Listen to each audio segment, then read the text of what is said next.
Un aplauso para mami y papi, porque en verdad rompieron.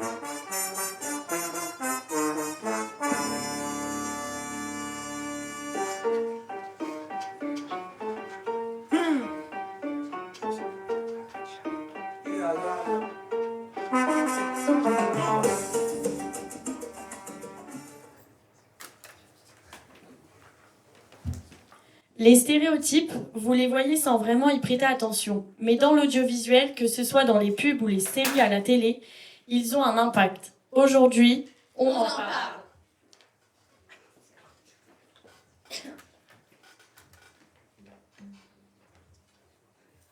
La première grosse différence, c'est que maintenant tout le monde a la télé, ou pratiquement. À notre époque, il y avait une télé dans mon village. Et les femmes, pas à poil comme maintenant dans certaines pubs, ou même maintenant les mecs torse nu, là, c'est la question, il n'y avait pas ça. Hein. Une pub de machine à laver, par exemple. C'était bien la femme là pour laver.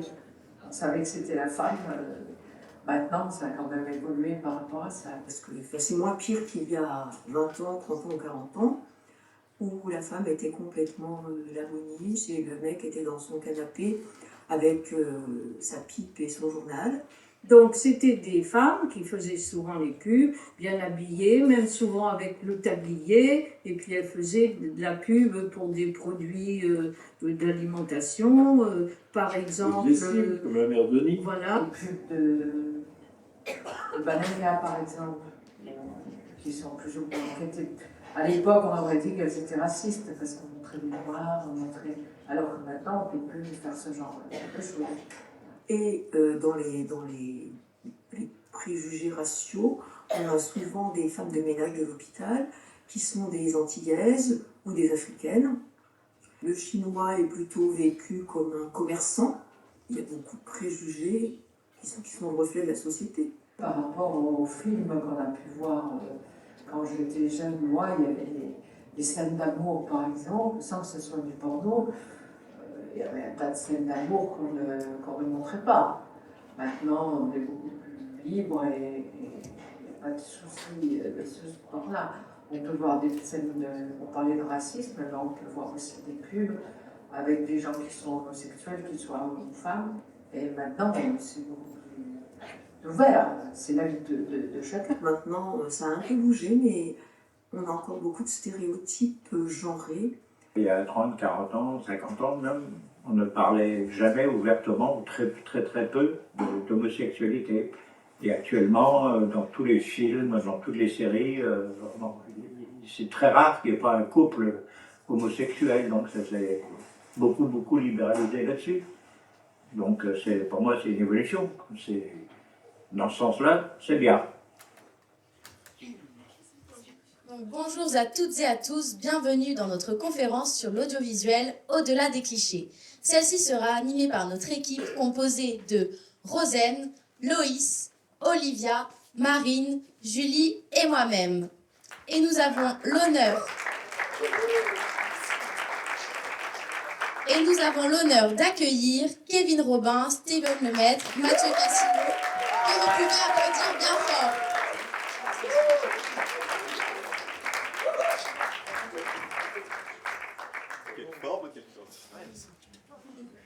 Ce soir, nous traiterons des représentations stéréotypées dans l'audiovisuel et plus particulièrement dans les domaines télévisés de la publicité et des séries. En effet, ces médias façonnent fortement nos imaginaires. Ils véhiculent des messages, mais aussi des modèles, des familles idéalisées, des hommes qui incarnent la réussite et des femmes qui représentent la beauté. Par exemple, surtout autrefois mais encore aujourd'hui, dans les publicités, les rôles attribués aux femmes et aux hommes sont très fortement genrés. Les femmes apparaissent majoritairement dans les publicités liées à l'entretien du corps à hauteur de 63% et dans celles concernant l'habillement et la parfumerie à 57%. À l'inverse, les hommes dominent largement certains secteurs comme les jeux d'argent à 78% ou l'automobile à 64%. Ces stéréotypes ont longtemps été utilisés pour simplifier le message publicitaire et permettre une identification rapide du spectateur dans les séries. Cependant, ils ont aussi contribué à renforcer des normes sociales, parfois excluantes, avec des rôles genrés figés, des standards de beauté normatifs et un manque de diversité. Notre conférence a donc pour objectif de mettre en lumière ces représentations, d'en analyser l'évolution et d'interroger les enjeux actuels liés à leur remise en question. Justement, on peut alors poser notre problématique qui est la suivante. Comment les contenus dans la publicité et à la télévision française ont-ils fait évoluer les représentations stéréotypées pour mieux s'adapter aux attentes sociétales ?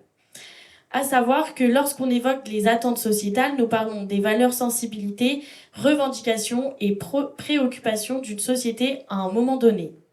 Mais revenons d'abord à nos intervenants. Avant de commencer, vous l'avez peut-être remarqué, nos intervenants ce soir sont exclusivement masculins, ce qui pourrait sembler paradoxal étant donné le sujet des stéréotypes de genre, entre autres, que nous allons aborder. C'est pourquoi il nous tient à cœur de souligner et de remercier 2 femmes qui ont activement contribué à la mise en place et à l'orientation de cette conférence. Tout d'abord, Sarah Lécossais, sociologue et maîtresse de conférences en sciences de l'information et de la communication à Sorbonne Paris-Nord. C'est elle qui, suite à une conférence l'an dernier, nous a inspiré à traiter ce sujet aujourd'hui. Ensuite, Anne-Pauline Kenning, étudiante en Master 2 Social Media Manager et animatrice d'un podcast sur la publicité qui a grandement contribué à articuler cette soirée grâce à son expérience et à son regard critique sur les contenus multimédia. Bien qu'elle n'ait pu être présente, leur aide a été précieuse. On les remercie chaleureusement.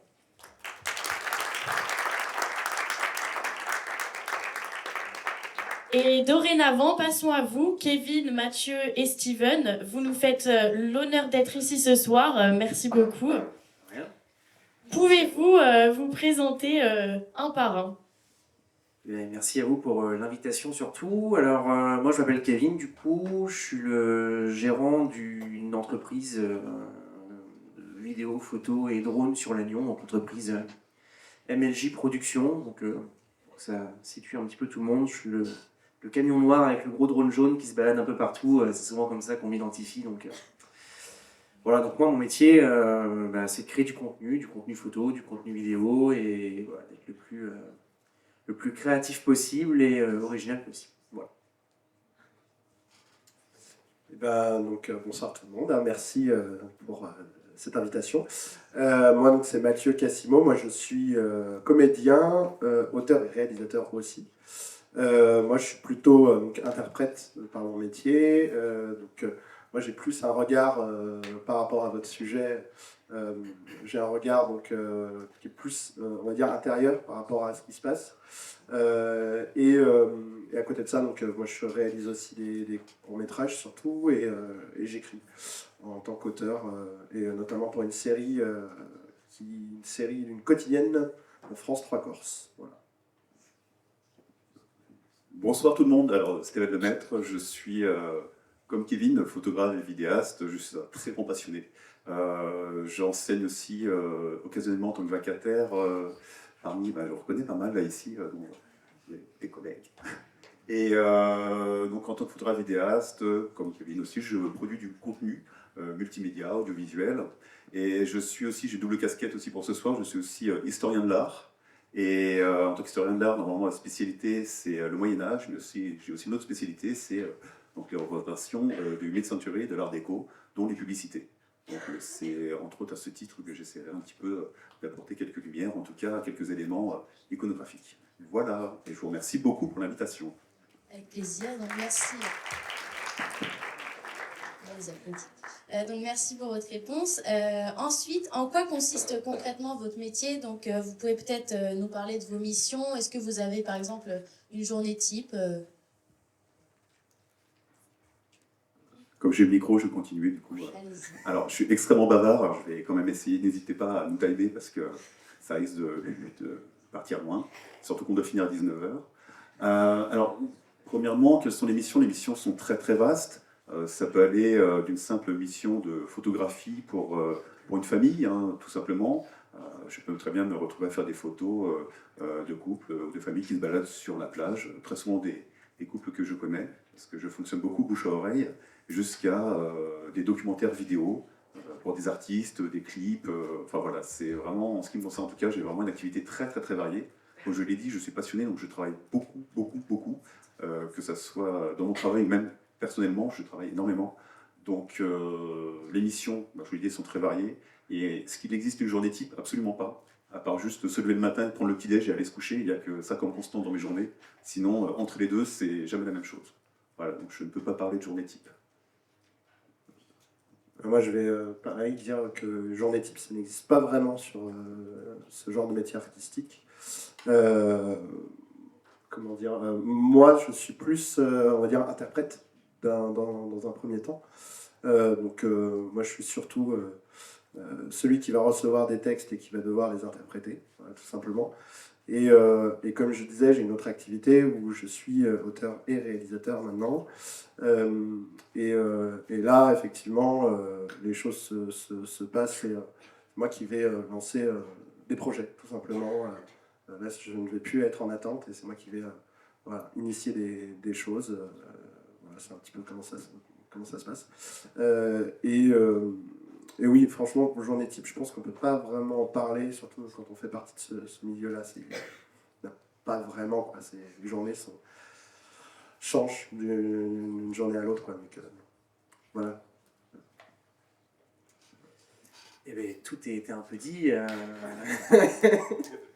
Non, mais c'est vrai, vous avez raison. En fait, alors, moi, ce pourquoi je fais ce métier, entre autres, c'est justement parce qu'on n'a pas de journée type. C'est-à-dire que j'aime bien me lever le matin avec une part d'inconnu, justement, et de savoir ce qu'on va réussir à créer.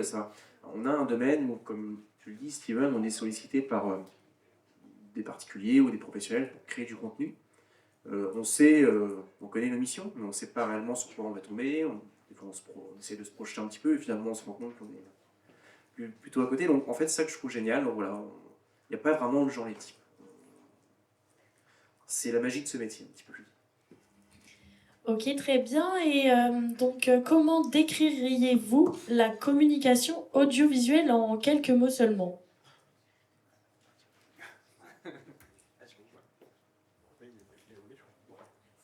C'est encore à moi. Alors, comment décrivez-vous Je pense que... Alors, je vais jouer la facilité, mais je marque partout. Je pense qu'une image vaut 1000 mots, en fait. Et c'est beaucoup plus parlant. En tout cas, j'arrive beaucoup plus facilement à m'exprimer à travers des images qu'à travers un texte, si je peux dire ça comme ça. Et si on allie en plus l'audio à l'image, donc pour avoir des vidéos, je pense qu'on peut exprimer encore plus de choses, que ce soit au niveau des sentiments, au niveau de la narration. Tout dépend de ce qu'on va nous proposer. Si c'est un reportage, bah, évidemment, il va falloir une certaine narration. Et l'audio participe beaucoup. Les étudiants que j'ai savent bien que je suis extrêmement exigeant avec l'audio. Je veux vraiment qu'on participe à mettre une dimension supplémentaire. L'audio, ça peut être de la musique, ça peut être des bruits, ça peut être une ambiance sonore, ça peut être des voix, des textes. Après, bon, la dimension de l'audio dans les films, dans le cinéma, les séries, là, Mathieu en parlera mieux, mais voilà. En tout cas, en ce qui concerne la communication audiovisuelle, je pense que des mots et le son sont, pour moi en tout cas, plus faciles pour exprimer ce que l'on a à dire que du texte. Voilà. Moi, j'ai ajouté un autre truc par rapport à ce que disait très justement Steven.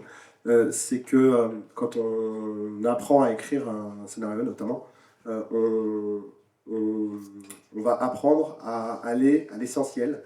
Et il y a comment dire, une citation en fait, qui revient souvent, qui est « less is more ». Et moins on en dit, plus en fait, c'est marquant. En fait. Donc il faut penser effectivement image, penser action, penser à qu'est-ce qu'on veut signifier en fait à travers simplement une image qui va durer, un plan en général, en moyenne c'est 3-4 secondes. En un plan, qu'est-ce que ça signifie en fait? Comme quand on regarde un tableau, comment en fait, pourquoi la lumière est à cet endroit-là, pourquoi tel personnage est placé à cet endroit-là, etc. Chaque chose a une signification. Chaque chose a une symbolique aussi, et qu'il faut arriver effectivement à comprendre à travers une chose, à travers une image, qu'est-ce qu'on va en fait recevoir comme information. Voilà.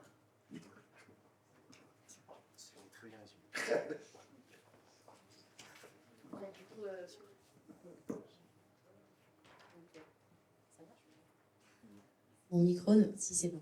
Du coup, merci beaucoup d'avoir répondu à nos premières questions. On va maintenant faire un petit roulement.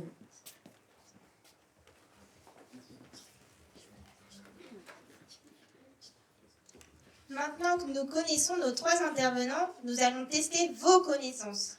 Nous allons vous projeter plusieurs extraits de contenu. Votre mission, ce sera de deviner de quelle décennie provient l'extrait. Commençons avec le premier. We're never alone. And that is our strength. Because when we're doubted, we'll play as one.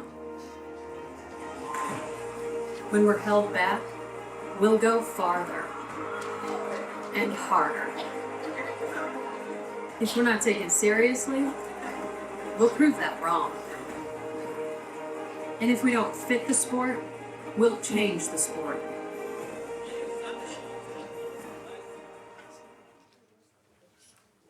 Alors, vous avez les candidats devant vous pour voter.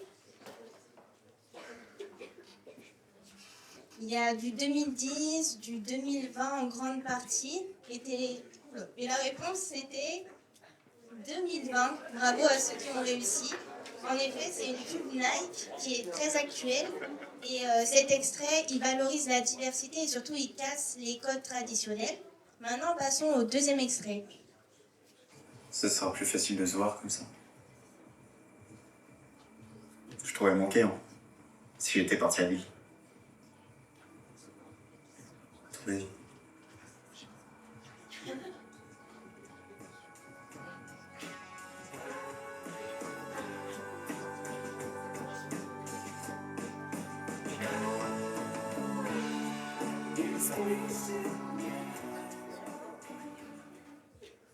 Maintenant, ce deuxième extrait,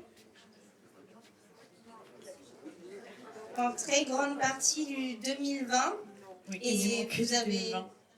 oui, vous avez tous en grande partie bien répondu. En effet, c'est la série Un si grand soleil et elle illustre la représentation d'une scène romantique entre 2 hommes qui autrefois était très tabou.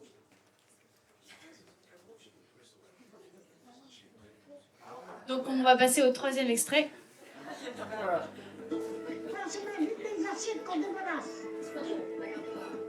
Non, non, non, non, non, non, non, merde, laissez-nous faire aujourd'hui.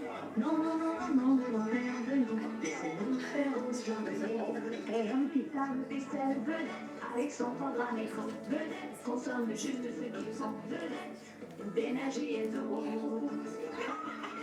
Vedette, mérite votre confiance. Ah oui, j'aimerais ça, vedette. Alors, cet extrait, vous pensez que c'est quelle décennie? Bon, on n'a quasiment qu'une décennie. Donc, c'était bien les années 80. On peut passer maintenant au dernier extrait. These, oh my God, breasts. How does anybody practice medicine holding these things around? And what do we got back here? Let's see if I remember my anatomy. Glutes, right? Alors, pour le dernier, qu'est-ce que c'est comme décennie? Alors, on a 2000, 2010. Et la réponse, c'était année 2010. Bien joué! Alors là, donc, on peut voir un extrait qui est assez ancien, enfin, pas forcément beaucoup, mais qui n'est pas récent en tout cas, qui présente la nudité qui n'est pas forcément nécessaire dans cette scène et qui est bien trop souvent féminine comparée aux représentations masculines. Donc avec ces extraits, vous avez pu constater que les contenus audiovisuels, que ce soit dans la publicité ou les séries, ont bien évolué. D'une époque où les stéréotypes étaient très présents à aujourd'hui, où il y a de plus en plus d'efforts d'inclusion et de diversité qui prennent de plus en plus de place. Nous allons donc dans cette deuxième partie comparer les représentations d'hier à aujourd'hui pour voir le progrès, ce qui a changé et surtout pourquoi. Ainsi, laissons la parole à nos intervenants. Alors, d'abord, selon vous, quel type de stéréotype, comme on a vu l'évolution, quel type de stéréotype était plus présent à la télévision en France il y a quelques décennies?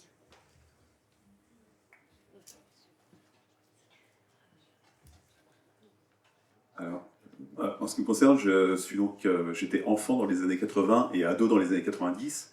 Et je dois dire que dans les années 80, on avait quand même, je vais parler surtout en matière de publicité, on avait des publicités qui étaient beaucoup dans l'héritage de ce qui se faisait dans les années 60-70.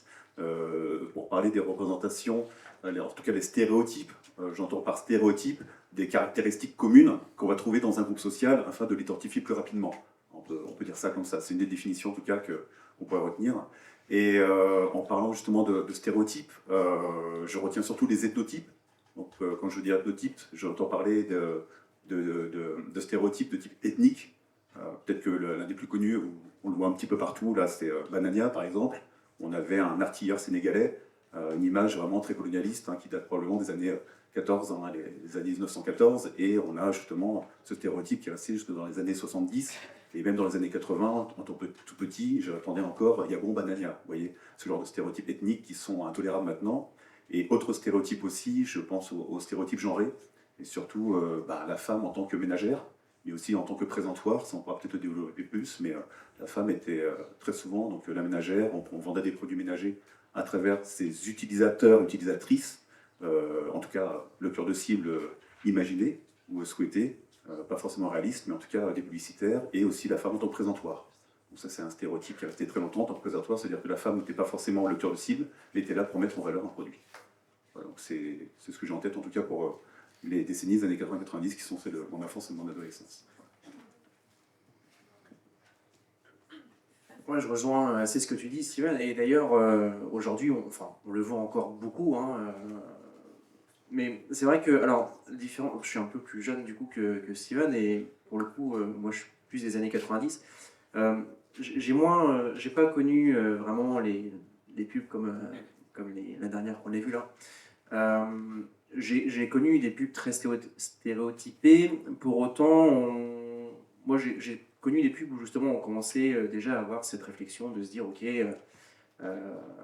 comment on va adapter la chose pour pouvoir s'adapter aux attentes d'aujourd'hui. Mais ça n'enlève rien au fait qu'on voit très bien, et encore aujourd'hui, que la majorité des publicités pour maquillage ou pour des produits de beauté de manière générale, des shampoings ou autres, maquillage plutôt logique, mais shampoings et autres, on va souvent représenter une femme, alors que, je sais pas, des produits de musculation par exemple ou autres, on va plutôt représenter des hommes. Donc aujourd'hui, les stéréotypes, ils sont toujours bien présents. Et c'est rigolo, parce qu'on en parlait tout à l'heure justement, et en fait, on ne pourra jamais faire ça, finalement. Parce que le but principal, c'est de viser un public bien spécifique. Donc, ouais. Je pense qu'en fait, pour parler aussi de la fiction, il y a quand même toujours quelque chose qui revient, c'est la différence, je pense, on en avait déjà parlé en privé, entre stéréotype et cliché. Comment on peut passer d'un stéréotype à un cliché, et ça peut... Moi, ce que je remarque quand même pas mal dans l'audiovisuel, notamment en France quand même beaucoup, c'est que le stéréotype va se transformer en cliché aussi par rapport à la tenue vestimentaire. Par exemple, je prends un exemple très simple. Quand on voit une série policière ou un film policier français actuel, donc là je m'avance aussi par rapport à actuellement aussi, on va représenter un flic avec souvent le blouson de cuir, le flic alcoolique, le flic qui est comment dire, mal rasé, etc., un peu bourru, qui a des problèmes avec sa femme, bien souvent divorcé, trois divorces, enfin bref. Il y a quand même toujours ce truc qui revient très souvent, et qui... en fait, il faut se poser la question de qu'est-ce qu'un cliché en fait. Un cliché, en fait, c'est une image qui a été posée là à une certaine période, et qui, à force d'avoir été reproduite dans diverses œuvres, devient en fait cliché. C'est-à-dire que cette image du flic, elle a été inventée une première fois, et ça a marché la première fois, sauf que, à force d'être répété ad vitam aeternam, en fait, ça en devient un cliché. En fait. Et je pense que la représentation et le stéréotype, de là se pose la question de comment arriver à aller vers quelque chose de plus frais, en fait, de plus original. Et comme on disait aussi tout à l'heure, c'est que le problème étant en une image, d'avoir, de situer directement quel est tel personnage ou telle catégorie sociale, etc. En une image, bon bah voilà, on sait que telle femme, voilà, c'est la ménagère qui va, donc dans les années 80, comme on l'a vu, s'occuper de tout ce qui est voilà, faire la vaisselle, faire le ménage, etc.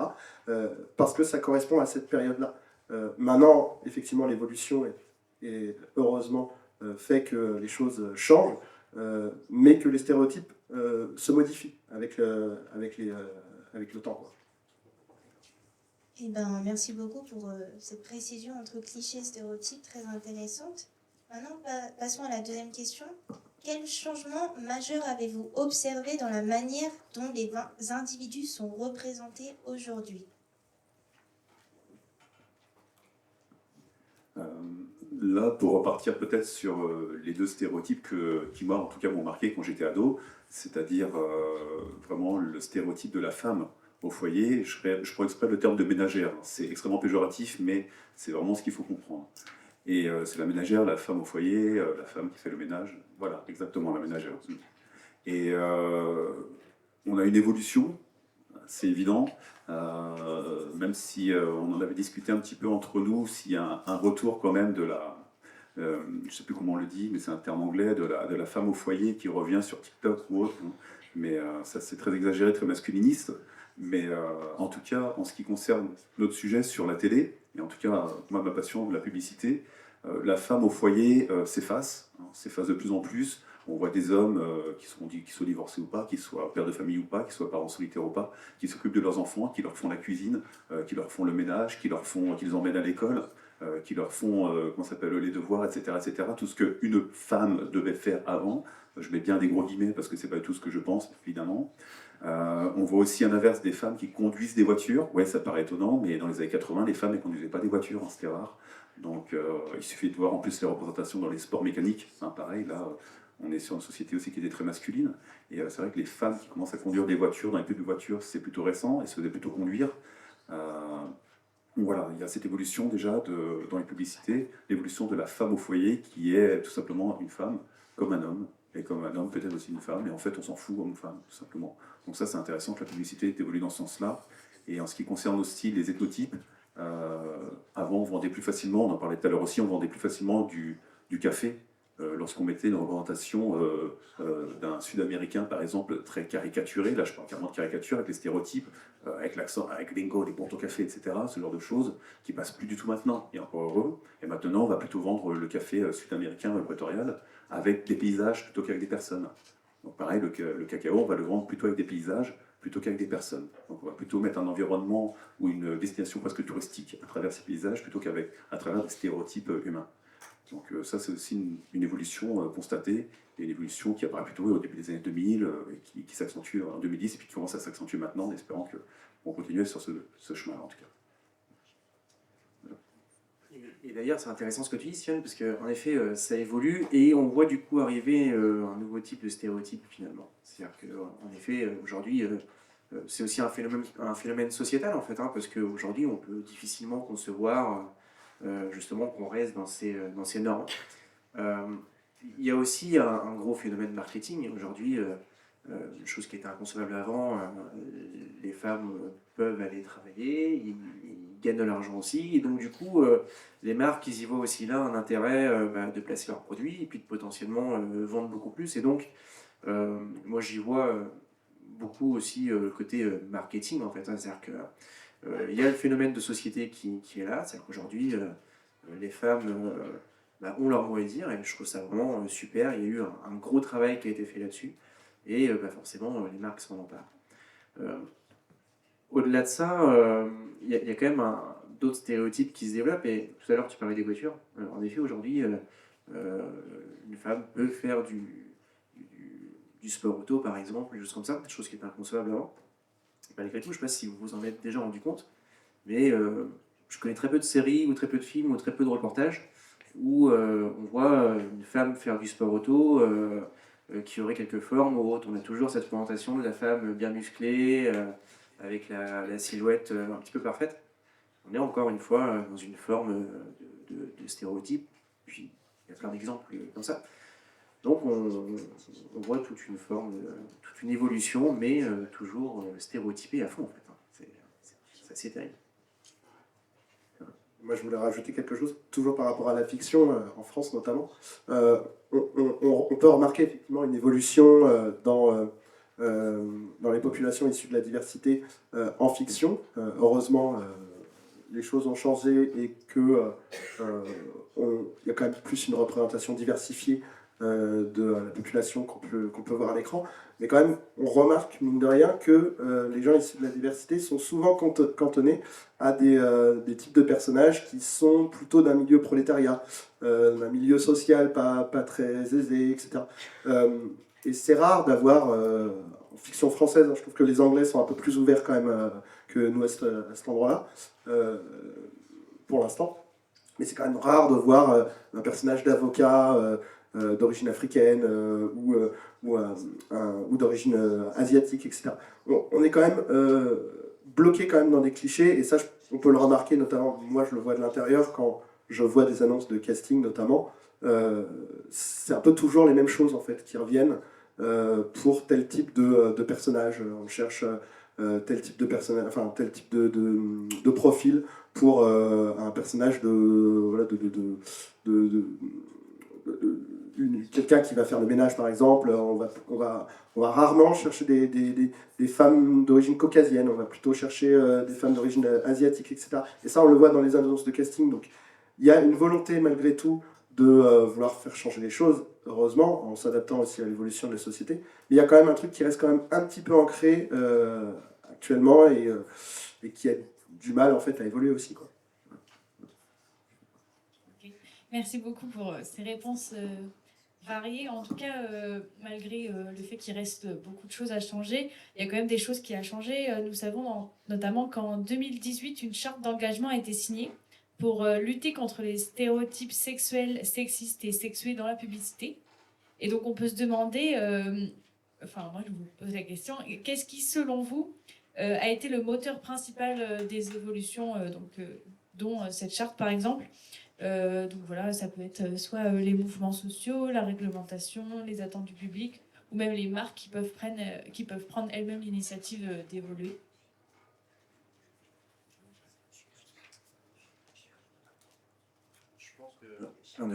Je pense que ça rejoint assez bien ce que je disais tout à l'heure, hein. Enfin, de toute façon, on a une attente sociétale qui est là. On a le marketing qui va de toute façon obliger les marques et autres à initier ce changement. Et on a une espèce de prise de conscience aussi, je trouve, aussi bien côté masculin que féminin, qui nous amène progressivement vers cette tendance. Aujourd'hui, il y en a encore, hein, mais aujourd'hui c'est très mal vu, par exemple, pour un papa de ne pas s'occuper de ses enfants et de laisser la maman faire. C'est vrai, enfin, je veux dire, c'est très mal vu d'arriver et puis de poser les pieds sous la table. Ça existe encore, forcément, mais c'est très mal perçu d'un public extérieur. Il y a une certaine évolution qui est quand même bien présente. Je pense que c'est pas fini. Il faut continuer à se battre, hein, c'est important. Ouais. Oui, c'est vrai que la question est très complexe parce que vous dites qu'est-ce qui, selon vous, a été le moteur principal de cette évolution. Alors, définir un moteur, je ne pense pas que ce soit possible parce que c'est vraiment tout un ensemble, Ça évidemment. peut être un ensemble. Oui, évidemment, tout un ensemble. Vous avez soulevé juste avant les luttes sociales. Alors, en effet, souvent, les lignes ont tendance à bouger grâce aux mouvements sociaux qu'on va retrouver dans la rue, hein, donc les manifestations, etc. Que ce soit l'IVG ou encore le mariage pour tous, hein, qui est quand même assez récent, mine de rien, quand on y repense. Le mariage pour tous, c'est sous François Hollande, hein, c'était il y a moins de 15 ans, et si je ne me trompe pas.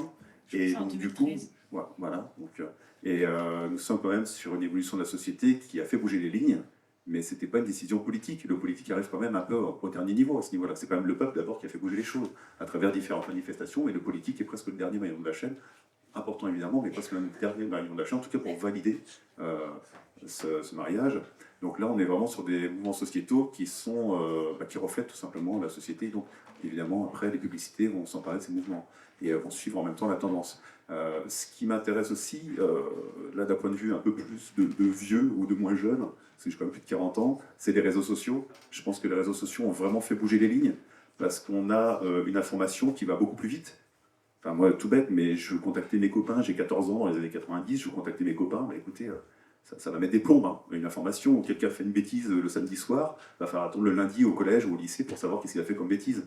Là maintenant, il l'a fait, elle est filmée, on sait tout de suite, on la like. En 3 secondes, on se dit, bah tiens, regarde, il a fait une connerie. Voilà. Et rien que ça va très vite. Donc imaginez pareil, tous les mouvements de pensée, tous les actes qu'on peut juger presque instantanément. Donc forcément, presque tout le monde maintenant est facilement sur la sellette, et en tout cas face à la lumière. Donc je pense que ce type aussi de communication que l'on a, instantanée, permet moins l'erreur, sauf si elle est assumée, mais en tout cas permet moins l'erreur et permet une évolution peut-être plus rapide aussi, parce que la formation va beaucoup plus vite. En tout cas là, c'est uniquement personnel ce que je raconte, mais voilà, c'est peut-être quelque chose qui peut être l'un des moteurs principaux de cette évolution en tout cas. Je vais juste conclure cette question-là en disant qu'on est aussi surtout, enfin vous, encore plus que nous d'ailleurs, vous êtes dans une génération où vous n'avez pas peur de dire les choses, vous n'avez pas peur de dire quand ça ne vous plaît pas, cette fameuse génération Z là. Et c'est très bien, parce que du coup, grâce à ça, on va faire évoluer les choses encore plus vite. Jusqu'à présent, il y avait un tabou, hein. Enfin, je veux dire, avant, il ne fallait surtout pas dire certaines choses, de peur de se faire un petit peu exclure ou réprimander ou autre. Aujourd'hui, cette peur-là, pour la majorité de cette nouvelle génération, vous ne l'avez plus. Et inévitablement, ça cumulé à, comme dit Steven, les réseaux sociaux, bah, du coup, ça fait évoluer ce phénomène 10 fois plus vite qu'avant, en fait. D'accord, maintenant, est-ce que vous pouvez nous donner un exemple marquant de campagne qui illustre cette transition vers les représentations plus diversifiées qui vous aurait marqué? Je poursuis, j'ai le micro, moi j'ai pas... Bon, j'ai 35 ans, donc j'ai pas vraiment en fait de pubs vraiment marquantes qui ont marqué cette transition. Je pense que mes collègues à côté vont en avoir un peu plus que moi. Bon, moi je l'ai vu au fil de l'eau, ça s'est fait assez naturellement dans ma génération. Mais il y avait déjà cette lutte et cette envie de faire changer les choses. Ce phénomène sociétal était déjà un petit peu enclenché. Donc bon, moi j'en ai pas vraiment. Mais par contre, je pense que mes collègues vont en avoir. En effet, là, pour répondre à la question, j'en ai une autre. Est-ce que vous connaissez le photographe Oliviero Toscani? Est-ce que ça vous dit quelque chose? Oliviero Toscani, il est plutôt connu des moins jeunes. On reste jeune, mais un peu moins. Les profs ont encaissé... Exactement. Alors, Oliviero Toscani... Les moins jeunes t'emmerdent. Donc les vieux, apparemment.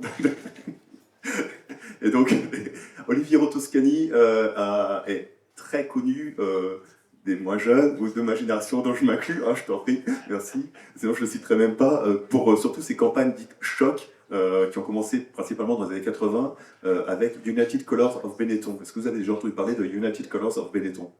Alors, oui, nous évidemment. Et c'est marrant parce qu'on parle de faire évoluer les lignes aujourd'hui, ou quelles sont les évolutions, mais en fait ces évolutions, elles ont déjà des amorces.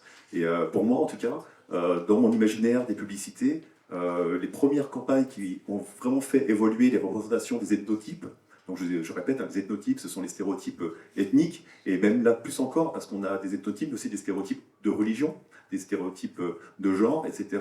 Et Olivier Toscani, ce qu'il a fait en fait, il n'était pas tout seul, il y a toute une campagne, mais c'était quand même la tête pensante. Olivier Toscani a fait des photos, plus tard après des vidéos, mais principalement des photos, choc, où il mêlait justement des antagonismes, donc par exemple juifs et musulmans, même pour aller plus loin, israéliens, palestiniens, tendant la main, l'une des plus connues, l'une des photos les plus connues, je vous conseille fortement d'aller voir sur Google, donc Oliviero Toscani, et vous verrez que l'une de ces photos les plus connues, c'est une femme noire qui allait être un enfant blanc, par exemple. Alors là, c'est carrément intolérable, enfin c'est pas intolérable, mais c'est hyper choquant pour l'époque, mais c'est pour montrer qu'en fait, voilà, l'humanité se transcende à travers toutes ces différences. Donc là, c'est vraiment le message de Olivier Toscani, c'est le métissage, le fait que l'humanité se transcende, quels que soient ses antagonistes, quelles que soient ses différences. Et en fait, ce message était montré de manière choquante, enfin, pas choquante, mais de manière choquante dans le sens qu'elle interpelle. Voilà, donc si j'ai en tout cas une campagne phare en tête, c'est les photos de Lily Toscani pour United Color of Benetton, sachant que Benetton, c'est une marque de textile italienne. Vous voyez, donc c'est pas une marque forcément politique à la base. Donc voilà. Je ne sais pas si vous avez d'autres exemples ou autres. Moi, je voulais simplement parler d'une série. Alors là, c'est une série américaine pour le coup, qui date des années 2000, qui a, je trouve, profondément bouleversé un petit peu les stéréotypes qu'on pouvait avoir justement à cette époque-là. C'est la série The Wire. Je ne sais pas si vous connaissez, sur écoute, le titre en français, qui est une série policière, mais qui est une série assez vaste en fait, qui va parler de la société américaine et dans son ensemble. Et qui va justement jouer sur les stéréotypes, parce que ça parle en fait des projets, enfin, des cités en fait, de Baltimore et du trafic de drogue dans ces endroits-là, où effectivement on va montrer en fait une population afro-américaine surtout, mais à travers cette série en fait il y a déjà eu des changements notables, hein. Il y a un personnage, je ne sais pas si vous avez vu la série, qui s'appelle Omar, qui est on va dire un personnage incroyablement bien écrit et surtout hyper original, si vous regardez la série un jour vous comprendrez, qui a profondément en fait marqué l'histoire de la série, j'ai envie de dire, puisque on en a fait un personnage. Ça partait d'un stéréotype à la base. Voilà, c'est un Afro-Américain qui est dans le trafic, etc. Et la manière dont le personnage est présenté et va s'accomplir diffère totalement de tout ce qu'on a pu voir. Et en tout cas, moi, c'est vrai que quand j'avais vu cette série-là, je ne l'avais pas vue à l'époque, mais je l'avais vue dans les années 2010, ça m'avait effectivement soufflé de me dire, enfin, il y a des auteurs qui montre en fait des personnages différemment, quoi, et de manière plus originale. Ouais, c'est super intéressant, donc ça donne envie de regarder du coup. Et donc par rapport aux évolutions que vous avez expliquées, est-ce que selon vous, il y aurait des stéréotypes qui auraient disparu en ce moment, du coup, grâce à ces évolutions? Je parlais tout à l'heure, j'aime croire que les stéréotypes de genre ont presque disparu. Je vais garder vos thèmes, ont presque disparu. En tout cas, ceux que j'ai connus, je parlais surtout de la femme au foyer et de la ménagère en général. J'aime aussi croire que les ethnotypes ont disparu, qu'on n'utilise pas une personne issue d'une diversité juste parce qu'elle est issue d'une diversité, et qu'on ne la considère pas tout simplement comme un acteur, une actrice ou une personne qui peut faire n'importe quelle pub comme n'importe qui. Donc j'ose espérer que, en tout cas, je me plais à croire que ces stéréotypes ont presque disparu, en tout cas.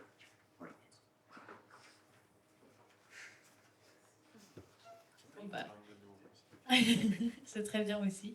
Merci beaucoup d'avoir répondu à ces questions plutôt sur l'évolution et de ces représentations. On peut passer une petite animation.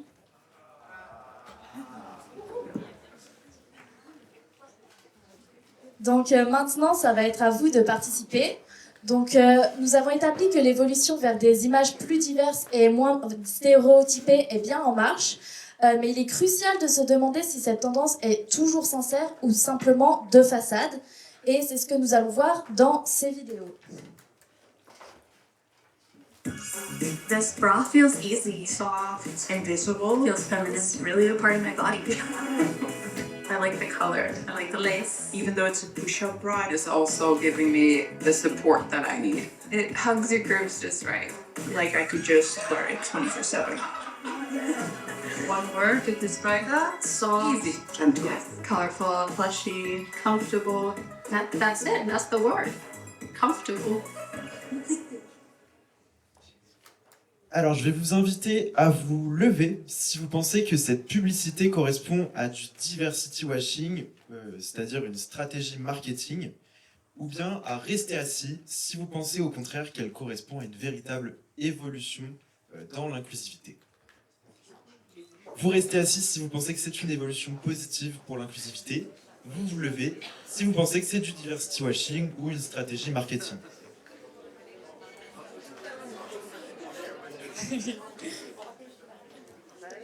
Donc, en effet, il y a pas mal de personnes debout. Donc, ici, nous avons une bonne représentation du diversity washing, puisque la marque Victoria's Secret a été accusée de ne promouvoir que des silhouettes de femmes très fines, sans diversité. Et donc, suite à cela, ils ont publié cette pub qui paraît alors opportuniste afin de relancer l'image de la marque. Et en plus de cela, les messages qui sont transmis par cette publicité, ils ne sont pas suivis après dans leurs produits, puisqu'il n'y a en réalité pas de grande taille. Les tailles restent très limitées en boutique. Nouvel extrait.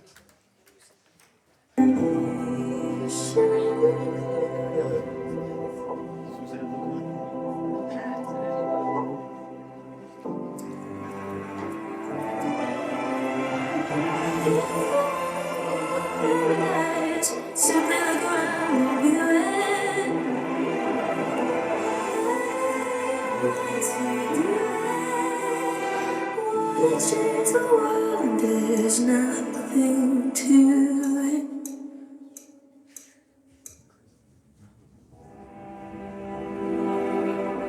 There is no life I know to compare. Living there you'll be free if you truly wish to be.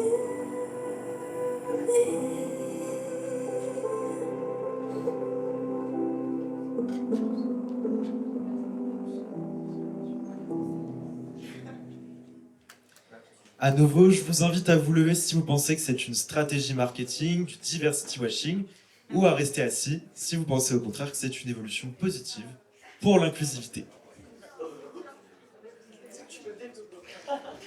Donc il y a moins de personnes debout et effectivement ici il ne s'agit pas vraiment de diversity washing puisque Dove met en avant un véritable phénomène présent dans notre société. Elle n'utilise pas une simple image esthétique de diversité sans contexte afin de promouvoir sa marque. Ici la diversité elle n'est pas juste décorative mais au cœur du message et c'est ça qui fait la différence. Donc comme nous l'avons vu, de gros progrès ont été faits, mais certains problèmes sont encore présents, parfois plus discrets ou simplement transformés. Par exemple, aujourd'hui, selon l'Observatoire des inégalités à la télévision, dans les rôles principaux, seuls 11% des héroïnes sont des femmes, contre 17% de héros masculins. Certaines productions cherchent aussi à faire des efforts, mais parfois sans engagement réel ni cohérence, avec d'autres intérêts derrière, ce qui s'apparente donc à du diversity washing. 69% des Français pensent que les marques s'engagent sur un sujet par opportunisme, pour surfer sur la tendance ou être politiquement correct. Nous allons donc maintenant aborder les limites actuelles, ce qui freine encore le changement, les contradictions que l'on peut observer et les tensions qui apparaissent entre l'envie de bien faire et la réalité des contenus. Alors, on a beaucoup parlé des stéréotypes qui avaient plutôt tendance à avoir disparu. Mais du coup, pour vous, lesquels sont encore malheureusement présents, que ce soit dans les publicités ou les programmes actuels ? Justement, on en parlait juste avant. Là, on sort des fêtes de Noël. Donc, on a été bombardé de publicités. Que ce soit des publicités placardées dans les abribus ou sur les affichages publicitaires, que ce soit à la télé, Netflix, tout ce que vous voulez. Et on n'échappe jamais en ces périodes de fin d'année aux publicités de la mode, du monde de la mode, que ce soit les parfums ou autres. Et étant assez passionné quand même des publicités de mode, parce qu'esthétiquement elles sont magnifiques, je pense à Pierre et Gilles, etc., qui ont vraiment lancé pas mal de choses là-dedans. Je pense, et en tout cas on constate qu'au niveau de la mode, les hommes, pour le parfum ou autre, on restera toujours sur une représentation d'un homme musclé. Généralement, ou un homme quand même bien foutu. Et c'est pareil pour les femmes. Lorsqu'on devra représenter une femme, on représentera une femme avec un corps aux courbes parfaites, selon les canons de la mode en tout cas. Et on a quand même une représentation dans les publicités de mode, dans les photos de mode, où on a quand même encore des stéréotypes où l'homme est un homme, la femme est une femme, et les deux doivent avoir un corps quand même idéalisé. Je ne vais pas dire parfait, mais idéalisé. Donc je pense que ce sont des lignes qui ne sont pas faites de bouger. Il y a eu des envies de faire bouger les lignes. Dans la mode peut-être plus grand public, plus prêt-à-porter, mais dans la mode plutôt la haute couture, ce sont des lignes qui, je peux vous garantir, sont assez fixes. Les codes ne changent pas, ou très peu. Pareil, hein, le caractère androgyne qui ont parfois été lancés, souvent après justement l'imagerie de David Bowie hein, dans les années 70, et puis ensuite dans les années 80, 90, on a eu Jean-Paul Gaultier qui a essayé de lancer de plus en plus une image androgyne. Souvent, bon, c'était très précurseur, mais se sont heurtés à la réalité d'une imagerie de la mode qui reste presque inchangée, où, je répète ce que je disais tout à l'heure, en effet, on a encore des corps d'hommes, même s'ils sont maquillés ou autres, on reste quand même sur des hommes qui sont très musclés, ou quand même avec un corps assez idéalisé, et des femmes qui sont, pareil, à l'égal des représentations masculines, donc des corps assez idéalisés aussi. Donc je pense que là-dessus, on a des stéréotypes qui n'ont pas changé, et les publicités des années 80 pourraient presque être les mêmes qu'aujourd'hui, si ce n'est que la technologie du cinéma et de l'audiovisuel ont évolué, évidemment, mais voilà. Donc là, c'est pour moi, en tout cas, ce stéréotype n'a pas changé, c'est dans ce domaine-là. Kevin, ça vous évoquait quelque chose, ces histoires de stéréotypes dans la mode? Alors, moi j'ai un avis qui est très tranché là-dessus, on en avait déjà parlé. Moi je trouve que par définition une pub, ça reste un outil marketing. Et donc une marque qui met en avant, on le voit bien hein, sur la pub justement qui a fait polémique, où ils ont été obligés de refaire une autre pub pour essayer de montrer la diversité. Bon, aujourd'hui on constate une chose, c'est que cette marque-là s'est trompée de public, elle a choqué l'opinion publique, elle est obligée de se racheter pour limiter une perte de chiffre d'affaires ou autre. Idem pour la pub qu'on a vue après, où on voit très bien que... Enfin, attention, c'est un avis qui est très personnel, mais où on voit très bien que voilà, on sent que la marque a envie de toucher un public très très large, et donc elle essaye de mettre dans sa poche ce public assez large. Voilà. Pour moi, une pub reste une pub. Une marque, elle est là pour vendre. Je connais très très peu de marques qui sont là juste pour faire bien et pour faire passer des idées. Je parle très négatif, mais en fait, ce qui est intéressant là-dedans, c'est au-delà du fait que, pour moi, tout ça, c'est essentiellement marketing. On y a quand même un avantage à ça, c'est que automatiquement, ça oblige du coup les marques à parler de cette diversité dont ils ne parlaient pas avant. On voit une personne en fauteuil roulant, avant c'était impensable de voir une personne en fauteuil roulant dans une pub. Donc, je cite cet exemple, il y en a plein. Donc, bon, j'ai plutôt tendance à voir le verre à moitié plein plutôt qu'à moitié vide, et donc on va dire que si on met de côté un peu ce côté marketing, finalement, c'est bien, parce que ça permet de montrer, et puis d'obliger les marques à se diversifier et à parler de tout le monde. Et ça c'est une bonne chose. Même si on sait que la finalité, c'est pour vendre. Hein. Voilà. Salut. Et là, on a beaucoup parlé de la publicité, mais Mathieu, est-ce que vous avez une vision des choses sur les programmes aussi, et les séries? Moi, je suis assez d'accord avec ce que vient de dire Kevin. En fait, ce qu'on peut remarquer aussi avec les séries télé et bien sûr le cinéma aussi, c'est qu'avant tout c'est du business en fait, et qu'ils sont là pour vendre en fait leurs produits et redorer leur image de marque.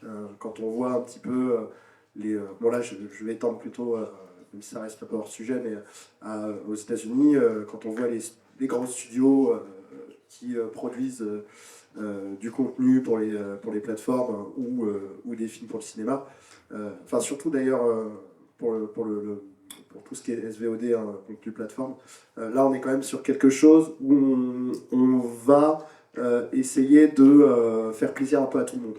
Donc d'avoir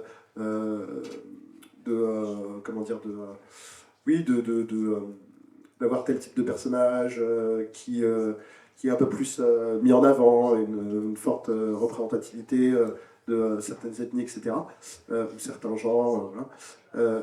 Pour justement aussi arriver à contenter un peu tout le monde et à faire un copain-copain avec les réseaux sociaux, avec les gens sur les réseaux sociaux. Donc il y a une volonté vraiment de ne pas trop prendre de risques et d'avoir un petit peu tout le monde dans la poche, quoi. Donc, on comprend très vite que c'est par opportunisme et que c'est voilà, parce que c'est du business, hein, faut le dire, hein, Vous parlez d'opportunisme. Est-ce que vous diriez que sous couvert de modernité ou d'inclusion, de nouveaux stéréotypes apparaîtraient aujourd'hui qui n'existaient pas auparavant sous une forme de diversity washing et souvent à cause de l'opportunisme? Après, en fait, ce qui est compliqué, c'est que moi, je ne suis pas je suis pas décisionnaire en fait. Je ne suis pas à l'intérieur en fait de ceux qui décident. Après, c'est vraiment par rapport à ce qu'on peut remarquer quand on voit l'évolution de la série télé, du cinéma actuellement. Mais on peut remarquer quand même qu'il y a notamment la volonté et même on peut étendre ça aussi à la pop culture en général, le jeu vidéo, etc. La volonté en fait de mettre en avant notamment par exemple les femmes, parce que c'est vrai que comme vous l'avez dit, hein, on a toujours eu très peu d'héroïnes et très peu et beaucoup de héros, on va dire, et que actuellement on peut le remarquer qu'il y a cette volonté en fait de mettre en avant les femmes dans des rôles forts, mais ce qu'on peut voir, c'est que on rentre dans un autre cliché, même stéréotype cliché, de la femme très forte. Alors qu'il y a toujours eu des personnages de femmes fortes au cinéma, mais là on rentre dans un type en fait où on va prendre en fait les caractéristiques d'un homme et on va les placarder sur une femme et on va dire bon voilà c'est la femme forte, etc. Alors que c'est pas ça en fait. Il y a une vraie volonté en fait opportuniste de dire bah, vous voyez nous on met des femmes en avant quoi. Alors que c'est pas ça, on s'en fout en fait que ce soit un homme ou une femme en fait, c'est pas ça la question. La question c'est en fait que raconte ce personnage en fait, de toujours se poser la question de quelle est la symbolique derrière en fait. Et là en fait on est plus dans quelque chose de pour redorer un peu l'image de Marc, et d'arriver à raconter quelque chose tout en se disant bah, vous voyez en fait on est des gens bien en fait, on pense à tout le monde, on contente tout le monde en fait. Et c'est pas ça en fait et ce qui mène aussi à un manque de prise de risque aussi de plus en plus qu'on peut voir dans la série télé ou dans le cinéma en fait. Donc oui, ça a tendance à créer d'autres formes de stéréotypes, d'autres clichés. Mais en même temps, ça fait partie de l'évolution aussi, et ça changera quoi. Steven, Kevin, vous voyez d'autres stéréotypes qui apparaîtraient? C'est vrai que si on revient sur la définition du stéréotype, on se dit que c'est un ensemble de caractéristiques, enfin en tout cas des caractéristiques communes que l'on va retrouver dans un groupe social. Bon, je ne sais pas si vous comprenez bien ce que ça veut dire, mais on peut aussi créer des nouvelles caractéristiques communes, on peut aussi en voir des nouvelles dans des nouveaux groupes sociaux, parce qu'à partir du moment où il y a des nouveaux groupes sociaux qui arrivent, on va donc forcément essayer de trouver des nouvelles caractéristiques communes dans ces groupes sociaux, et donc avoir de nouveaux stéréotypes. Donc je pense par exemple aux familles métissées, qu'on a de plus en plus.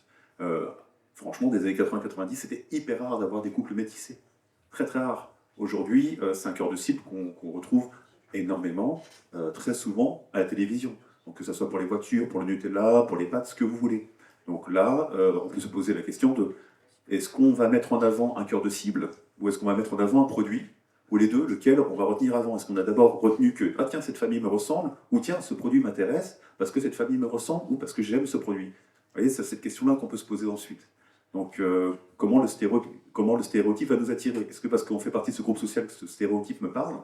Donc là, c'est là que c'est intéressant de parler de nouveaux stéréotypes, parce que je reviens toujours à cette question de groupe social. Le stéréotype est forcément lié à un groupe social, parce qu'il est une caractéristique, enfin c'est un ensemble de caractéristiques communes à ce groupe social. Donc, qui dit nouveaux groupes sociaux, dit forcément nouveaux stéréotypes. Donc forcément, on peut dire qu'il y a des nouveaux stéréotypes qui apparaissent, tant qu'il y aura des nouveaux groupes sociaux qui apparaîtront.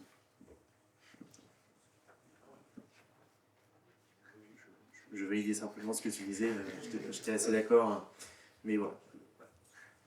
Ça reste du marketing, quoi qu'il en soit, pour la pub. Je suis totalement d'accord avec vous. Et est-ce que vous... Enfin, donc on est d'accord que le diversity washing est globalement négatif, mais est-ce que vous pensez que pouvoir forcer les choses, des fois, ça peut aussi amener du progrès? Je ne sais pas si vous comprenez ma question. Ouais, alors je sais pas si c'est vraiment négatif en fait, hein, parce que finalement ça apporte beaucoup de choses et positives. Nous on le voit comme négatif parce qu'on se sent toujours un peu piégé par tout ce marketing, mais en fait dans la réalité, comme on le disait tout à l'heure, ça permet de parler de tout le monde. Euh, est-ce que ça va... Attends, redis-moi la question parce que là je me suis un peu perdu. Je l'ai un peu improvisé parce que ça m'intéresse, mais est-ce que vous pensez que au final, le diversity washing, de temps en temps, ça peut permettre de forcer à parler de sujets et donc faire évoluer les choses? Ouais. Alors, on a un exemple qui est très concret. Alors, en tout cas, je trouve, c'est un avis qui est encore personnel, mais sur une pub récente, on en parlait tout à l'heure, je pense qu'elle va tous vous parler, parce que vous l'avez tous vu 1 million de fois, c'est la pub Intermarché. Intermarché, ils ont été très très forts sur ce coup-là. Parce que, j'ai même tendance à dire que c'est aujourd'hui la première grande enseigne qui a réussi un coup de maître en touchant à peu près tout le monde sur tous les sujets et en créant par parcimonie une petite touche d'énervement dans certaines idéologies. On va dire. Et en fait, ils ont réussi, grâce à ce coup de maître, ce que j'appelle ça comme ça, à toucher tout le monde. Vraiment tout le monde. Voilà. Parce qu'en fait, quand on regarde ces pubs, tout le monde se remet en question. L'idée, c'est quoi? Là, pour le coup, c'est pas d'aller chercher une catégorie de personnes vers un produit bien spécifique. Donc du coup, on a le sentiment de ne pas être stéréotypé dans cette pub. J'ai même plus loin que ça, on a même l'impression d'avoir un sentiment d'appartenance avec ce loup. On a tous l'impression un petit peu d'être le loup, je trouve. C'est vrai. Et le but principal, il est où? C'est de toucher un petit peu au cœur de tout le monde pour faire venir tout simplement les clients chez Intermarché, pour montrer qu'Intermarché, en fait, c'est un peu le meilleur magasin du monde. Enfin, la meilleure enseigne du monde. Et là où... Alors, j'ai lu pas mal de choses à ce sujet, parce que c'est un sujet qui m'avait quand même vachement intrigué, et bon, ça a quand même fait polémique auprès de beaucoup d'associations et autres. Et en fait, finalement, c'était volontaire de leur part d'aller piquer volontairement certains points sensibles. Parce que pour qu'une vidéo fonctionne, il faut qu'elle fasse le buzz. Pour qu'elle fasse le buzz aujourd'hui sur les réseaux, il faut que les gens parlent d'elle. Et aujourd'hui, alors c'est pas vraiment un stéréotype, du coup je commence à dévier, c'est pas bien, mais aujourd'hui, le seul moyen de réussir à faire le buzz, c'est d'avoir un espèce de mécontentement ou peut-être même d'aberration en voyant un élément pour que la communauté réagisse. Qu'une certaine catégorie de personnes qui ont des idées bien arrêtées du coup réagissent, et c'est ce qui a fait aujourd'hui ce buzz là. Donc je ne sais pas si je réponds entièrement à ta question, mais en tout cas tel que moi je la ressens, je pense que je sais pas si... Moi, je vais juste rajouter un truc par rapport à ce que tu dis qui est hyper intéressant par rapport à cette pub là. Alors moi je l'ai pas vu, pour le coup je fais partie des gens qui ne l'ont pas vu. Je l'ai pas à la télé, enfin bref. Mais par contre, ce qu'on peut dire en fait, c'est que ce qui est intéressant là-dedans, c'est que ça touche à l'universel. C'est-à-dire qu'on parle, en plus c'est plus ou moins l'histoire d'un loup, enfin cette pub-là, si j'ai bien compris. Voilà. C'est qu'on part quand même d'un personnage qui est très éloigné de nous. En fait, personne n'est un loup ici, enfin bref. Mais on part en fait d'un personnage qui est très éloigné, on part de quelque chose de très particulier. Et à travers ça, ce qui est le principe de toute œuvre, en fait, c'est d'arriver à toucher à l'universel. Comment, en fait, on peut partir de quelque chose qui est éloigné de nous et d'arriver à toucher ce qui fait qu'on est tous des êtres humains. Quand vous voyez, par exemple, un film qui parle d'un sujet que vous ne connaissez pas, le film sera réussi si on se reconnaît, en fait. On se reconnaît en tant qu'humain. Et je pense que voilà, je voulais juste rajouter quelque chose par rapport à ce que tu disais que je trouvais hyper intéressant. Et pour répondre aussi à ta question, je pense que effectivement, comme tu as dit,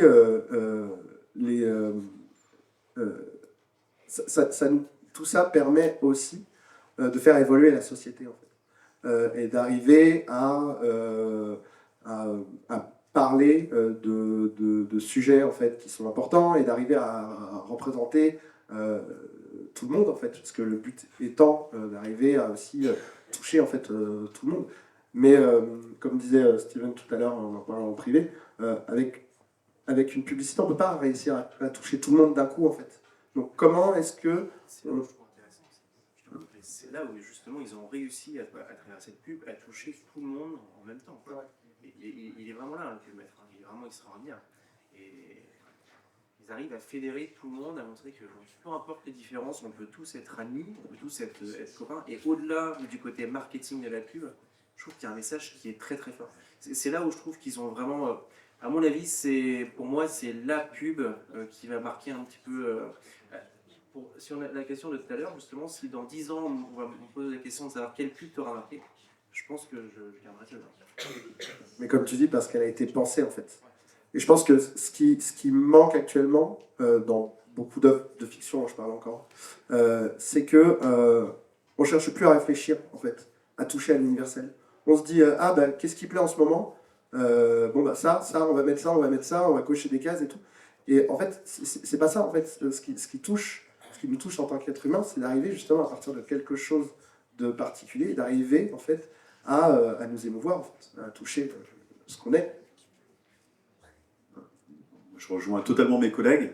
Ce que je trouve intéressant dans le phénomène du washing, et ça c'est vraiment quelque chose qu'il faut se rentrer dans le crâne, je pense, c'est que lorsqu'on a un diversity washing, un green washing ou autre, c'est-à-dire que le sujet, il est sorti de sa marginalité. Parce que tant qu'il reste dans sa marginalité, on ne l'exploitera pas jusqu'à la moelle, on le laissera dans sa marginalité, et du coup ce sujet ne sera pas exploité. À partir du moment où un sujet est exploité, donc washing, donc que ce soit, comme je l'ai dit, diversity washing, green washing, queer washing, ce que vous voulez, c'est-à-dire que d'un certain côté, bon, bien sûr, on se dit, bon, là, il y en a qui l'exploitent, ok. Mais c'est-à-dire que ce sujet est arrivé au devant de la société. Ce sujet est accepté par la société, tellement accepté que justement, on peut l'exploiter. Vous voyez ce que je veux dire? Donc, je pense qu'on peut en tirer, en tout cas, le positif.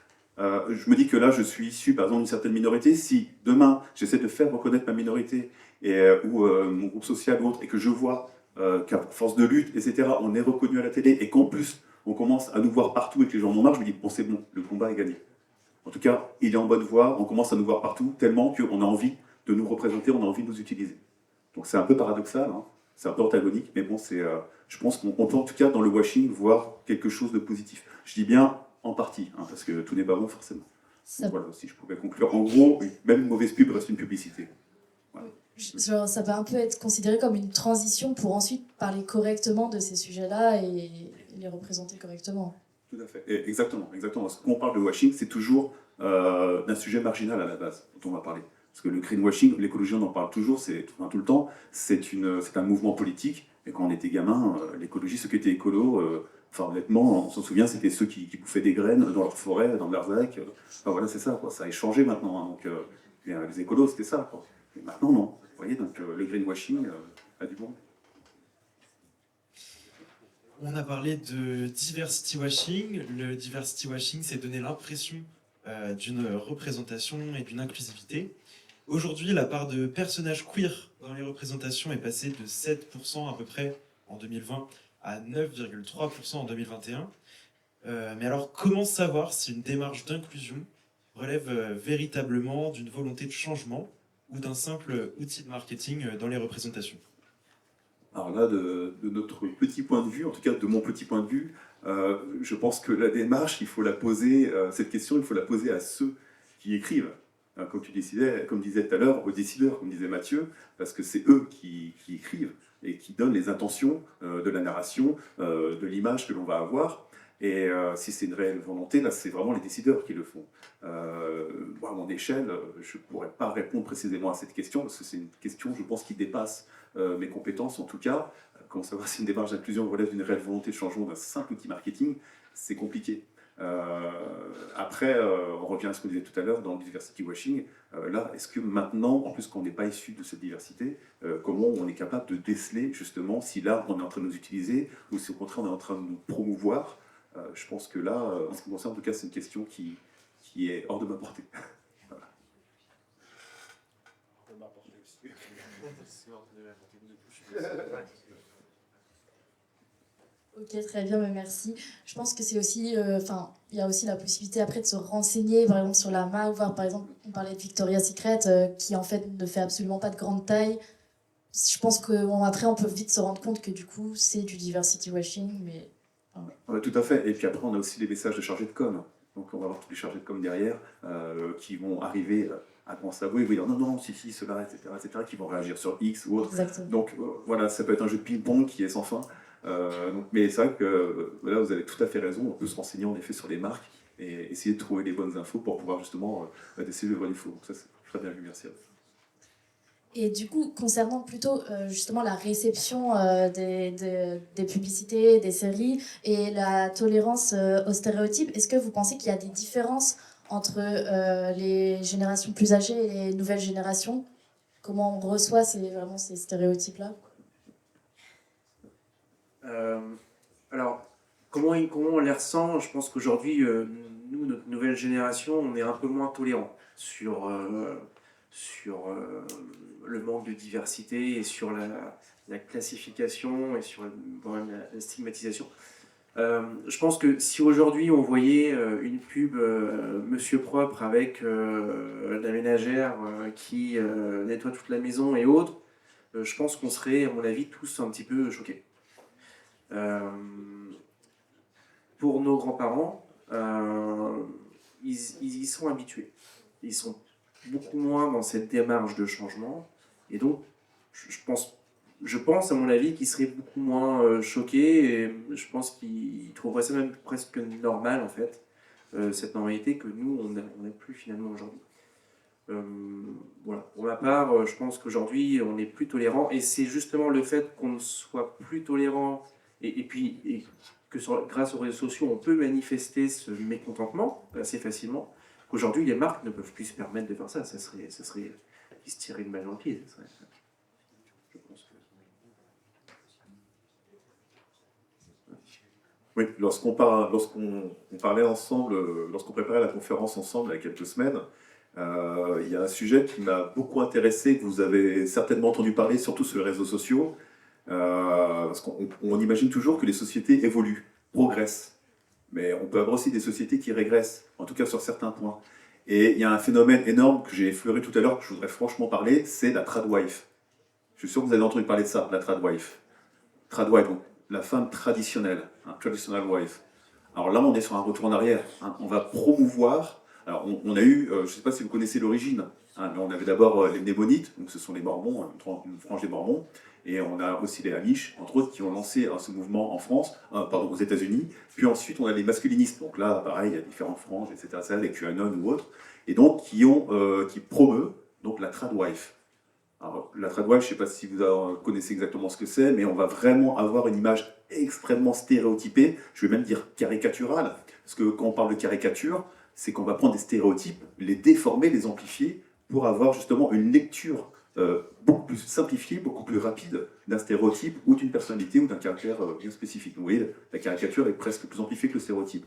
En tout cas, le phénomène tradwife, c'est un phénomène qui progresse pas chez les personnes âgées, pas chez les plus de 50 ans, 60 ans, 40 ans, etc., mais chez les jeunes. Donc là, pour répondre à une question, voyez-vous les différences entre générations? Peut-être que notre génération de vieux de plus de 40 ans est peut-être plus tolérante qu'une future génération qui va arriver. Je ne parle pas de la vôtre, mais peut-être celle qui va arriver après la vôtre, qui va être plus tolérante sur la femme au foyer, et justement, quand on verra des publicités, peut-être qui vont revenir sur la femme qui doit faire le ménage, la popote, etc., on se dira, mais qu'est-ce que c'est que ça? Les gens se diront, non, mais c'est normal. Papy, c'est la génération d'aujourd'hui, la femme, elle reste à la maison. Vous voyez, donc c'est pour ça que je pense qu'on a des lignes qui bougent pas mal, parce qu'on part toujours du principe que le monde progresse, mais pas forcément. Les sociétés peuvent aussi régresser, en tout cas sur cette question-là. Je trouve ça extrêmement important, et même très grave, de voir que l'on peut régresser, même dans d'autres pays, où l'homosexualité, les LGBT sont de plus en plus intolérés, vraiment intolérés. Donc, voire même, vous savez très bien, prison, etc., etc. Je ne vais pas citer les pays, il y en a pas mal. Donc, on est quand même sur une régression aussi dans certains mondes. Et donc, ces régressions vont forcément se répercuter sur les sociétés, et donc sur les générations qui vont venir, et sur les formes de stéréotypes qui pourront découler, en tout cas, des productions audiovisuelles, qu'elles soient publicitaires ou fictives. Est-ce que vous verriez des défis qui resteraient encore à relever pour que la publicité et les séries TV reflètent véritablement la diversité de la société française? Moi, ce que je dirais, ça va être assez bateau, mais Je pense que quand justement on arrêtera de se poser des questions sur les stéréotypes, je pense que là, en fait, ce sera gagné, quoi. Où on verra quelque chose et on se dirait c'est totalement normal, en fait. Moi, j'ai effectivement cette impression quand je vois des séries anglaises, encore une fois, je m'écarte un peu du sujet, mais où en fait on se pose pas de questions, on se dit bah oui, en fait c'est la société britannique, elle est comme ça et elle est multiculturelle et on se pose pas de questions en fait. À partir du moment où c'est gagné, c'est que bon bah en fait on l'accepte. Bah oui, c'est le miroir de notre société, donc c'est normal, tout est normal. Voilà. Et je pense que le fait de passer par la diversity washing, etc., fait que c'est une évolution et que ça arrive petit à petit. Ça prend du temps, mais ça se fait au fil des ans, quoi.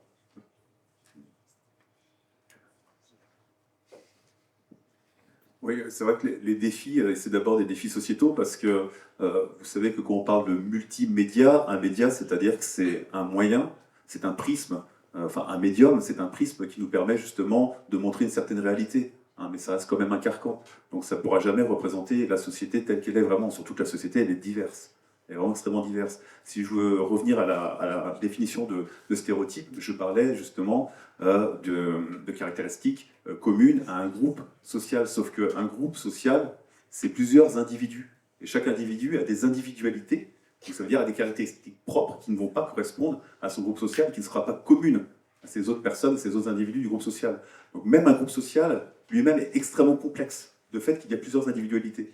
Donc je pense que cette question, elle doit surtout être répondue d'un point de vue sociologique, ce que je ne suis incapable de faire. Mais en tout cas, les défis, c'est d'abord, il faut rester, je pense, à se dire que l'audiovisuel, que ce soit nos métiers en audiovisuel, donc publicité, fiction, ça reste des reflets. Hein, ça reste des médias, au sens médium, média en tant que support, et qu'ils ne se sont que des reflets de la société. Et donc, est-ce qu'on peut représenter, ou est-ce qu'il y a encore des défis à faire? Les défis restent d'abord sociétaux avant d'être justement, pour moi, multimédia, audiovisuel ou autre. Et est-ce que vous pensez, vous, que au sein de vos métiers, vous avez un rôle à jouer, même minime, à votre échelle? Alors, je n'ai qu'un petit rôle de photographe et vidéaste territorial, enfin sur le territoire, et je me plais à croire qu'en effet, quand je fais quelques vidéos, surtout des reportages sur l'intergénérationnalité, c'est-à-dire, ça c'est ce que je préfère faire, je travaille très souvent sur des vidéos de résidences d'artistes. Et les résidences d'artistes, alors je ne sais pas si vous voyez ce que c'est qu'une résidence d'artistes, ce sont des artistes qui vont, donc circassiens principalement, des artistes de cirque, qui vont préparer un spectacle, et cette préparation de spectacle va se faire sur 1, 2, 3, 4 semaines sur un territoire. Je vais prendre un dernier exemple, à Plouaret par exemple, on est au sud de Lannion. Et ces artistes vont devoir faire, pendant leur préparation de spectacle, des ateliers de médiation culturelle, à la fois avec des EHPAD, donc des personnes âgées, à la fois avec des écoles primaires, maternelles, des ateliers avec des collèges, et ces personnes vont très souvent, une fois par semaine, se rencontrer. Donc là, on est dans l'intergénérationnalité. Et ce sont des défis, je pense, qui sont extrêmement importants, parce que dans l'intergénérationnalité, il y a aussi la diversité culturelle. On n'est plus dans des pays où les Bretons, on est tous des Blancs catholiques. Hein, c'est fini tout ça. D'accord ? Donc maintenant, on a justement une grande diversité.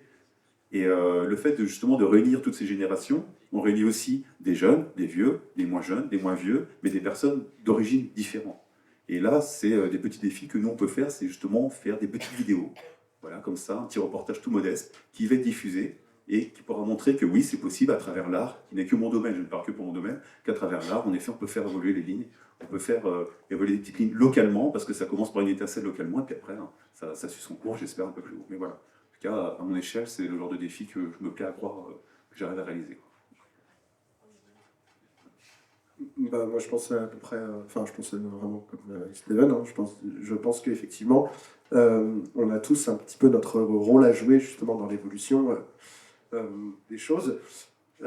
Et pour ma part, moi, je sais que dans ce que j'écris, de toute façon, c'est ce qu'on fait tous, hein, on essaie d'y mettre du nôtre et de ce qu'on croit, ce qu'on aime, les idées qu'on a, etc. Et je pense qu'effectivement, c'est même si modestement on le fait à une petite échelle, bah, on arrive à toucher certains cercles, etc. Et ça se propage. Donc, je pense qu'effectivement, c'est à nous tous aussi ouais, de construire un petit peu le monde le prochain monde, quoi. Et je sais que moi, en tant que comédien de théâtre, où je joue en fait dans beaucoup de petits villages, dans des endroits où il n'y a pas forcément en fait beaucoup de théâtre qui est vu ou consommé. Mais je vois qu'effectivement, le fait de... Moi, je joue surtout des grands textes classiques. De remettre au goût du jour, en fait, des textes qui sont très anciens, mais qui ont une forme de modernité, ça permet de toucher, en fait, les gens et que, au final, ils réalisent que, bah oui, mais en fait, on parle tous de la même chose, en fait. Et voilà, de partir de nos échelles individuelles, ça permet aussi de faire évoluer les choses. Voilà, donc moi, c'est ce que je crois. Oui, je partage ton avis. Mais alors après, c'est toujours des sujets qui sont très compliqués, parce qu'en fait, les idéologies des uns ne sont pas spécialement les idéologies des autres, et donc finalement, le message que certains veulent faire passer, pensant être le bon message, va peut-être pas être perçu comme étant le bon message pour quelqu'un d'autre. Donc, est-ce qu'on arrivera à une finalité parfaite? Je pense pas, et pour être très transparent, j'espère pas. Parce que cette diversité, c'est ce qui fait aussi notre richesse. Si demain on est tous d'accord, on va faire chier. Hein. Non, c'est vrai. Donc, je pense que voilà, faut essayer de faire évoluer les choses positivement. C'est-à-dire qu'il faut faire en sorte de faire évoluer les choses en limitant, et voire même en essayant de faire évoluer les mentalités sur tout ce qui peut être racisme ou homophobie ou autre, parce que ça, c'est des sujets qui sont très très sensibles, on va dire. Enfin, il y a un sujet clairement, et aujourd'hui, c'est plus tolérable d'avoir ce type de discrimination dans le monde. Mais pour ce qui est des idéologies, ça, on ne pourra pas, je peux pas en changer grand-chose. Donc, pour répondre à ta question, est-ce que c'est notre job? En ce qui me concerne, moi qui fais beaucoup de clips vidéo pour les entreprises, et clairement à but marketing, est-ce que j'ai le pouvoir de le faire? Oui, certainement, de la manière d'écrire mes scénarios.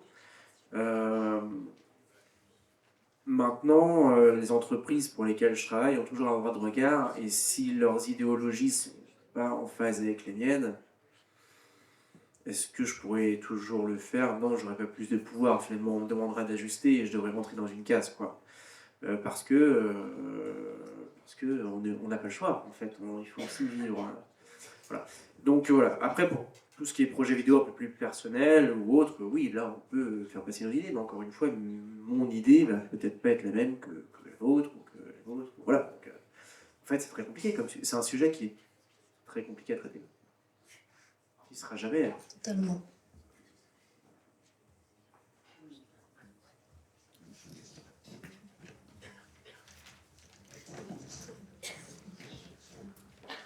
Alors, nous avons donc pu observer que les représentations audiovisuelles ont clairement évolué, mais les stéréotypes n'ont pas totalement disparu. Il reste encore des limites, des contradictions et parfois des stratégies plus opportunistes qu'engagées.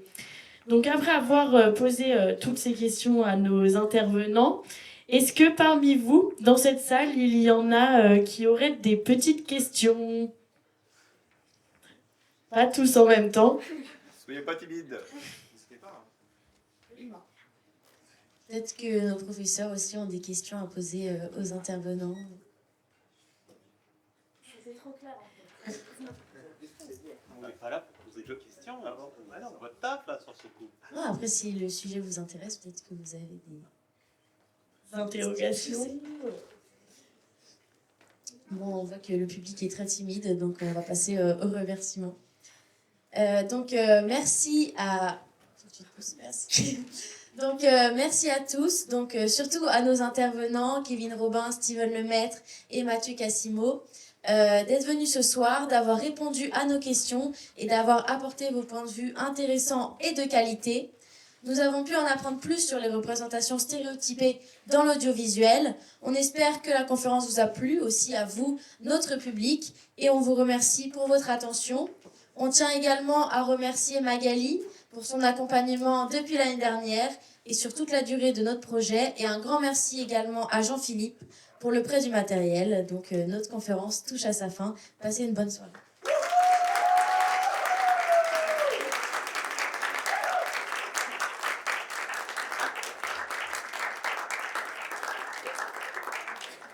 Eh bien, merci à vous en tout cas. Nous, c'est important qu'on vous remercie aussi parce que, en fait, c'est vrai qu'on ne se rend pas compte, et j'en profite pour parler un petit peu parce que du coup, je vois qu'on a encore du temps, donc c'est chouette. C'est qu'on a été vraiment efficace. Le travail qui est fait en amont sur ce type de projet est assez énorme. Et pour en avoir discuté un petit peu entre nous, je pense parler au nom de nous trois en disant qu'on a été stupéfaits par votre travail, par la coordination, les échanges qu'on a pu avoir, les visios, les groupes WhatsApp qui ont été créés pour coordonner la chose. Et pour être très honnête, je ne sais pas si j'aurais fait aussi bien à votre âge et pendant mon cursus scolaire qui a été un petit peu différent. Donc moi, je vous dis bravo. Bravo pour votre travail. Ce que vous avez fait est vraiment très très bien. Merci. Il y a juste un truc qui m'inquiète, c'est que la caméra étant en face de moi, je pense qu'on va me voir en train de manger des bonbons pendant tout le long de la conférence. Je ne sais pas si j'ai bien fait de m'asseoir ici. Voilà, je ne sais pas si vous avez un mot à dire, mais en tout cas, moi, je vous dis bravo et voilà, j'ai pas d'autres mots. C'est vrai, vous avez vraiment fait un super travail. Merci, c'est très gentil. Ouais, pareil, hein, juste vos enseignants peuvent être fiers de vous. Voilà, je trouve que c'est vraiment très très bien ce que vous avez fait. C'est de super qualité. Il y a un visuel, il y a un décor. Enfin, moi je m'attendais pas à tout ça. Vous avez vraiment bossé de fou, mais vraiment de ouf, quoi. Enfin, je suis chopard, comme vous dites maintenant. On est plein de vieux depuis 40 ans. J'ai une fille de 14 ans, j'ai le droit. Du young washing là. Le young washing. Tu fais du young washing. Ça gueule. Nous, on va encore vous remercier tous les trois et vous tenir à soutenir le travail qu'on a fourni. Mais c'est vraiment Magali qui, pendant 2 ans, nous a aidés aussi. Donc, merci beaucoup à Magali.